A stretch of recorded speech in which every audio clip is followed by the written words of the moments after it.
शुरुआत एक सवाल के साथ करेंगे। सवाल है, गाय मांस है या मां है?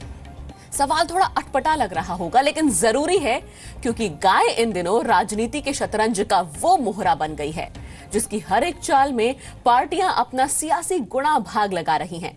लेकिन आज हम आपको गाय के कामधेनु अवतार के बारे में बताने जा रहे हैं, जिसमें गाय का राजनीति शास्त्र, अर्थशास्त्र और समाज शास्त्र सब कुछ समाहित है। आज हम आपको बताएंगे कि गाय ही मनुष्य के आसपास मौजूद एकमात्र ऐसा प्राणी है जिसका मल मूत्र भी पवित्र है और उपयोगी भी माना जाता है। वैज्ञानिक रिसर्च में यह साबित हुआ है कि गाय के दूध में protein, carbohydrates, minerals, vitamin D होता है जो रोग प्रतिरोधक क्षमता और मानसिक विकास में सहायक होता है। यह भी माना जाता है कि यज्ञ और हवन के दौरान गाय के दूध के घी की आहुति इसीलिए दी जाती है क्योंकि इससे हवा में ऑक्सीजन का लेवल बढ़ जाता है। वैज्ञानिक रिसर्च में यह साबित हुआ है कि गौमूत्र में मौजूद तत्वों का सेवन करने से कैंसर और टीबी जैसी बीमारियों में फायदा पहुंचता है।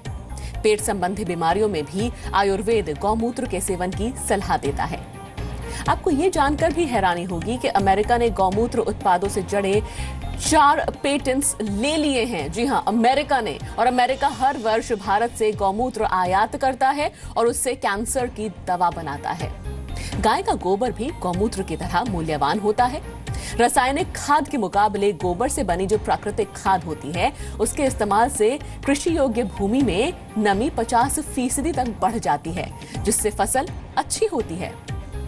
इसके अलावा गाय के गोबर से बायोगैस बनता है। अमेरिका और जर्मनी जैसे देशों में गाड़ियों के ईंधन के तौर पर यह बायोगैस इस्तेमाल हो रही है। इनफैक्ट मशहूर कार निर्माता कंपनी टोयोटा गाय के गोबर से हाइड्रोजन फ्यूल बनाने की तकनीक पर भी काम कर रही है।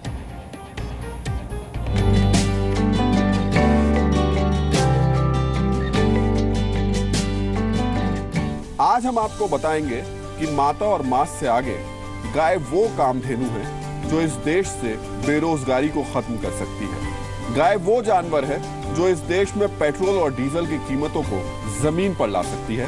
गाय वो पशुधन है जो इस देश के लाखों गरीब किसानों को अमीर बना सकती है। कैसे? चलिए। पिछले कुछ दिनों में पूरी दुनिया ने उत्तर प्रदेश के दादरी में हुई हत्या, गाय को बचाने में सब इंस्पेक्टर मनोज मिश्रा की मौत से लेकर बीफ पार्टी मनाने वाले लोगों के मुंह पर कालिक पोतने की इन घटनाओं को देखा। देश को शर्मसार कर देने वाली ऐसी घटनाओं को देखकर लगने लगा कि गाय सिर्फ 2 ही कामों के लिए है, या तो पूजा करने के लिए या फिर काट कर खाने के लिए। लेकिन आप हैरान रह जाएंगे, जो गाय दूध नहीं दे सकती, जिसके हाथ पैर बेकार हो चुके हैं, जिसे बेकार समझकर सड़क पर छोड़ दिया जाता है, जिसे 5-6 हजार के लिए मांस का टुकड़ा समझा जाता है, वो गाय हर महीने एक बेरोजगार को सिर्फ गोबर और गौमूत्र से 5 से 6 हजार रुपए का रोजगार दे सकती है। गाय गऊ का मूत्र भी हमने काफी 10 रुपये लीटर भी लगाए तो भी 5 लीटर 50 के हिसाब में 8-10 हजार महीने का तो एक गाय आराम से आपको गोबर मूत्र दे सकती है। गोबर और मूत्र दे सकती है, जो कि लोगों की नजरों में नकारा, जो किसी काम की भी नहीं वो गाय। और जो दूध देने वाली तो अलग बात है। ये एक और नया पहलू नया सामने रखा है आनंद जी ने कि वो गाय जो सड़क पर लोग बेकार समझ करके छोड़ देते हैं और शायद जिसकी तरफ देखते भी नहीं है, वो गाय आपको 8 से 10 हजार रुपए महीना बड़े आराम से दे सकती है, घर बैठे दे सकती है। हरियाणा की इस गौशाला में करीब 1100 ऐसी गाय हैं जो दूध नहीं देती, सिर्फ गोबर और गौमूत्र देती है, और यही गोबर और गौमूत्र 100 से ज्यादा लोगों को रोजगार दे रहा है। हमारे पास जितना जो हम काम करने वाले हमारी थोड़ी ग्रोथ कम है, इसलिए हम अभी हमारा 3.5 करोड़ रुपए का साल का 3.5 करोड़ रुपए सालाना सर हमारा टर्नओवर है। और बेकार गायों से आप कमा रहे हैं। हाँ जी, 3.5 करोड़ रुपये में से काम इससे जो कर रहे हैं हम। मैं तो एक और कहूँगा, जितने भी बेरोजगार भाई है या पढ़े लिखे भाई है, आप इसको बिजनेस बनाएं, गाय को बांधे, इसके लिए ट्रेनिंग हम देंगे, मार्केटिंग की व्यवस्था हम करेंगे, तो ये क्वालिटी का काम करे और बढ़िया काम करे तो गाय चलती फिरती फैक्ट्री है और कोई काम करने की जरूरत नहीं है। नौजवान पढ़े लिखे भाई ये काम कर सकते हैं। इसके सिर्फ 50% गौमूत्र है, उसको लेकर फिल्टर करके 50% उसका अर्क निकाला जाता है। और वो भट्टी से निकलता है, कंडेंस करके उसको वेपर्स को कंडेंस करके निकलता है, बड़े आराम से घर पर निकाला जा सकता है। तो फिर उसकी कीमत कितनी हो जाएगी? उसकी कीमत यहाँ हम इसको 100 रुपये में दे रहे हैं, 485 ml। तो जस्ट ये आपको 250 रुपये पर लीटर पड़ जाएगा। हम ये बताना चाह रहे हैं कि एक देश में ना जाने कितने लोग बेरोजगार घूम रहे होंगे और उनके सामने ही कितनी बेकार गाय घूम रही होंगी। तो ये दोनों अगर मिल जाएं तो दोनों का भला हो जाएगा। यानी दूध देना बंद करने के बाद भी गाय कामधेनु बनी रहती है, जो लोगों के लिए न सिर्फ रुपए कमाने का जरिया बनती है बल्कि इंसान की जिंदगी भी बचाती है। कैंसर और HIV, हेपेटाइटिस भी, आर्पिक अल्सर जैसे जैसे हमारे 99% रिजल्ट है। हमारे पास अगर कैंसर का पेशेंट का लीवर ठीक हो, खाना पीना खाता हो, हम एग्रीमेंट कर सकते हैं पेशेंट को ठीक करने का। मतलब आप साइन करके देते हैं? बिल्कुल साइन करके दे देंगे। हमारे पास यहाँ अगर छोड़ देंगे तो हम बिल्कुल 101% ठीक कर देंगे। कैसे ठीक करेंगे उसको? हम हमारी पद्धति से ठीक करेंगे, गोपैथी से, गौमूत्र से, और जो पंचगौएं से हम जो हमारी दवाई तैयार करते हैं। बड़ा अफसोस होता है जब कोई पूर्व न्यायाधीश या विधायक सरेआम बीफ खाने का दम भरता है और धर्म का झंडा उठाने वाला कोई शख्स चेहरे पर कालिक पोत देता है। सवाल उठता है, भड़काऊ ट्वीट और भाषण देने वाले ये पढ़े लिखे लोग क्या बेरोजगारी दूर करने के गाय के इस पहलू को लोगों को समझा और बता नहीं सकते थे? गाय का फायदा सिर्फ गोमूत्र तक नहीं है, गाय के गोबर से बनने वाली खाद के बारे में तो सबको पता है। ये प्रत्यक्ष को प्रमाण की आवश्यकता नहीं है। गंध जहाँ होगा, गोबर होगा, मूत्र होगा, मक्खी अवश्य आएगी, लेकिन आप यहाँ देखिए मक्खी मच्छर एक भी नहीं। ये इसकी पहचान है। तो ये किसानों को बताते हैं किस प्रकार से ये पौधे में जो पेस्टिसाइड्स है, कीड़े मकोड़े हैं, उनको कैसे दूर फसलों से करता है। लेकिन अब गोबर से तैयार हो रहे बायो वाटर की नई तकनीक फसल के उत्पादन और गुणवत्ता को बढ़ा रही है।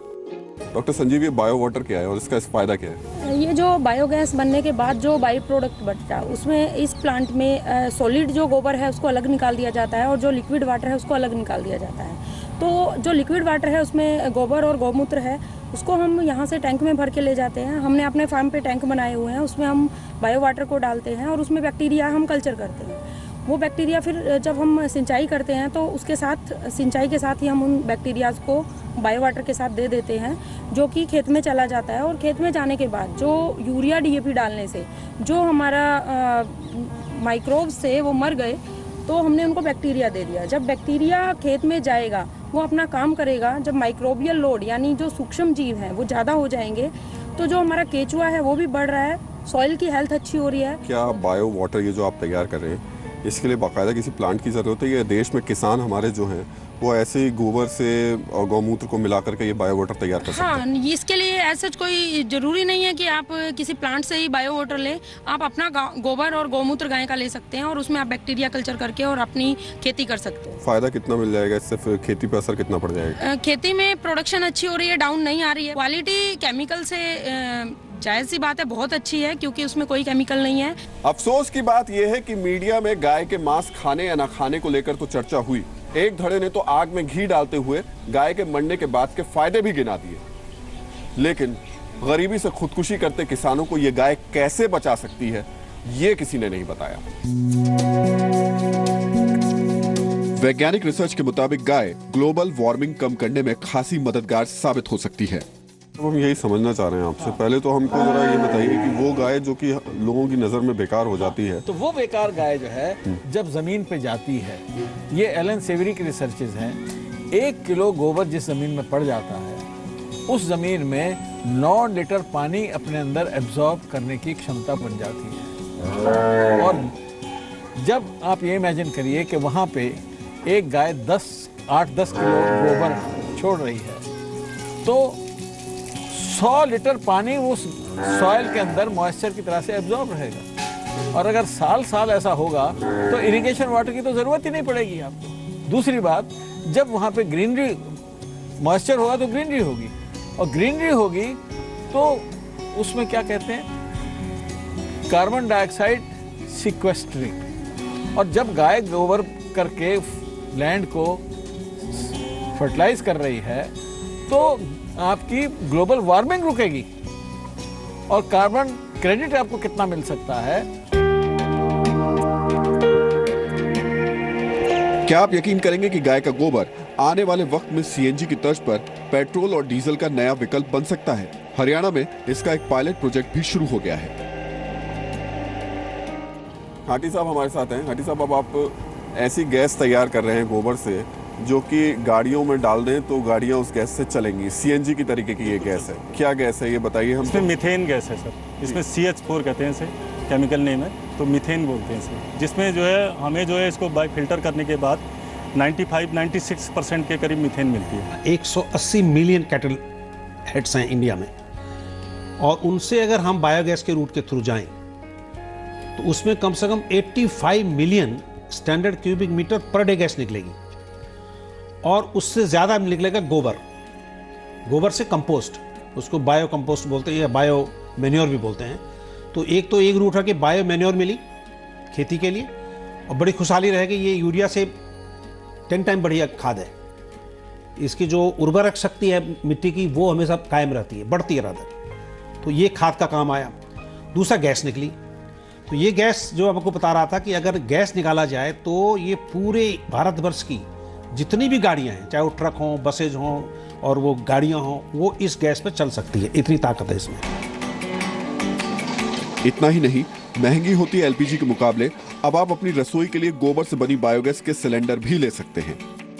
गोबर से बनने वाली बायोगैस का इस्तेमाल सिर्फ गाड़ियों के लिए नहीं, बल्कि अब कोशिश ये भी की जा रही है कि होटल, रेस्टोरेंट्स या फिर आपके घर में भी बायोगैस के सिलेंडर पहुंचे, और इसके लिए प्लांट्स लग चुके हैं। तो हमने कैस्केट बनाए हैं सर इसके लिए स्पेशली, अगर किसी को ज़्यादा रिक्वायरमेंट होती है ना, तो हम ये जो है ये छोटे वाले कैस्केट, ये जो कैस्केट है इनको सप्लाई कर सकते हैं पूरा। भारत सरकार जैसे सोच रही है कि भैया ये बायोगैस प्रोडक्शन जो है हम रूरल एरिया में इतने ज़्यादा बना लें।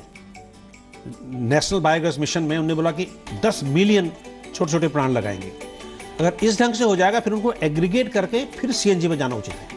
ये जो सर 10 मिलियन अगर बायोगैस प्लांट यहाँ लग जाते हैं, हाँ, देश में, तो उसका फायदा क्या मिलेगा? एक तो वो किसी घरों में दे सकते हैं आराम से, जैसे आजकल जो है एलपीजी सब्सिडी करो, ये करो, क्या जरूरत है, ये सीधे घरों में जल जाएगी, पहला काम है। दूसरा, इससे पावर जनरेशन हो सकता है।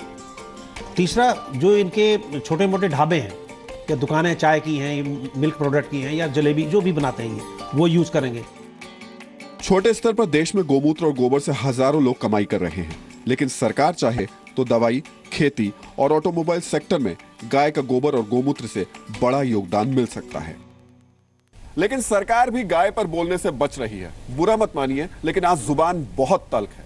अब इसे गोबर कहें या फिर उन लोगों की बुद्धि को जो गाय पर लड़ रहे हैं और पूरी दुनिया के सामने देश की छवि का गुड़ गोबर कर रहे हैं।